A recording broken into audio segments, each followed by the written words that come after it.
뇌경색, 뇌출혈 환자분들의 재활을 돕고 있다 보니까 요즘같이 일교차가 커지는 환절기에 뇌졸중 환자들이 늘어나는 걸 체감하고 있는데요. 네. 예전에는 의사들 사이에서 겨울철에 뇌졸중 환자가 늘어난다고 했었거든요. 네. 추워지면 사람들이 운동을 덜하고 또 기온이 내려가면서 혈관도 수축하고 혈압이 높아져서 뇌졸중이 잘 생긴다는 그런 논리였는데 실제로는 온도 자체보다는 기온이 얼마나 빠르게 변하는지가 더 뇌졸중 발생에 영향을 미치는 것으로 밝혀지고 있습니다.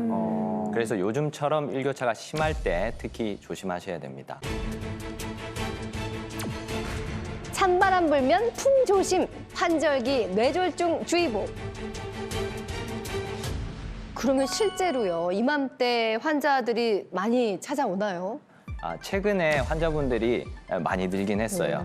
실제 통계를 보면서 말씀드리면요. 네. 질병관리청에서 2010년부터 2019년까지 조사한 결과에 따르면 뇌혈관 질환 월별 사망자 수가 9월 18,482명에서 갑자기 기온이 떨어지고 일교차가 커지는 10월, 11월부터 2만 명대로 사망자 수가 급격하게 늘어나는 게 보이시죠? 아니 그렇게 점점 늘면서 12월, 1월 이게 쭉 상승하고 있네요. 그러니까요. 실제로 대한민국 사망 원인 중 이 심뇌혈관 질환이 암 다음이죠. 네, 특히 제가 뇌졸중에 대한 엄청난 두려움을 가지고 있는 이유는 매일 매 순간 정말 무서운 병이라는 걸 늘 목격하고 있거든요. 제가 지켜본 뇌졸중의 무서운 이유는 뇌졸중을 쓰러져서 이제 회복을 했더라도 네. 후유증이 상당합니다. 아직도 많은 뇌졸중 환자가 치료 후 장애를 갖게 되는데 실제 통계에 따르면 남의 도움이 필요한 장애를 얻는 경우가 무려 32%에 달한다고 합니다. 뇌졸중이 오면은 한쪽을 아예 잘 못 쓰시는 분들도 있잖아요. 네. 네. 예, 대표적인 게 이제 팔다리의 반신마비죠. 마비. 하지만 음식을 삼키는 혀와 목, 그리고 대소변을 참고 제대로 볼 수 있게 하는 감각과 운동신경도 마비되는 경우가 많습니다. 박사님, 그런데 이 혀에 마비가 오면 이제 말을 잘 못할 것 같은데 이 목에 마비가 오면 어떻게 되나요? 목에 마비가 오면 음식을 일단 삼킬 수가 없겠죠. 하지만 이건 단순히 영양 공급의 문제가 아니고요.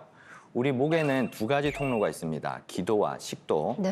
우리가 음식을 넘길 때 기도는 닫히고 식도가 열리면서 음식이 식도와 위로 들어가는데 이걸 조절하는 목 근육에 마비가 오면 음식이 기도로 넘어가면서 폐렴이 생겨서 심한 경우는 사망할 수도 있어요. 그래서 이런 연화장애가 있는 환자분들은 코에 레빈 튜브라는 관을 넣거나 배에 피지라는 구멍을 뚫어서 위로 직접 응식물을 공급하고요.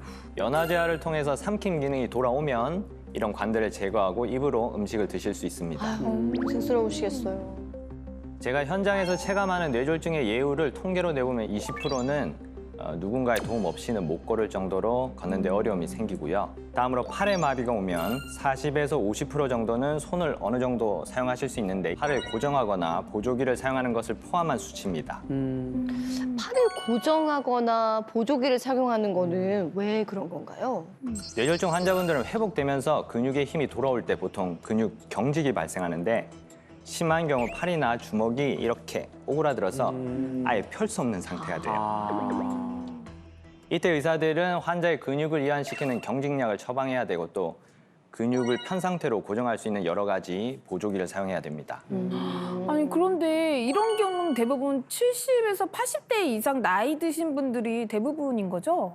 그렇지는 않습니다. 30대 후반 젊은 나이에 뇌경색이 발생한 남자 환자분이 생각나는데요. 이분이 공무원이셨던 걸로 기억하는데 심지어 이분은 제가 처음 담당했던 환자로 전공의 1년차 시절 제 사수 선생님이 저에게 처음 맡긴 환자였습니다. 야, 수가 아니, 30대 없으시겠다. 후반이면 제 나이잖아요. 그러네. 제가 그 환자분을 처음 만나러 갔을 때가 생각나는데 네. 연로하신 어머니가 움직이지 못하는 아들을 간병하시는 걸 보고 갑자기 눈물이 쏟아져서 제 윈년차 선생님한테 혼났던 기억도 있어요. 처음엔 한쪽 팔, 다리를 전혀 움직이지 못해서 침대에 누워만 계셨는데 신경발달 치료, 전기 치료, 작업 치료 같은 재활 치료를 1년 동안 꾸준히 받으신 뒤로는 나중에 혼자 걷고 식사하고 화장실도 갈 수 있게 되셔서 다행히 다 잘 퇴원하셨어요. 다행입니다. 아니, 그래도 이 나이가 젊으니까 이 회복이 조금 빨라진 건가요? 네, 환자들의 예후는 나이와 뇌졸중 발생 위치와 크기 그리고 뇌졸중 발생 후 초기 치료 시기에 따라서 크게 차이가 나는데 나이가 많을수록 뇌졸중 크기가 클수록 치료 시간이 늦을수록 예후가 나빠집니다.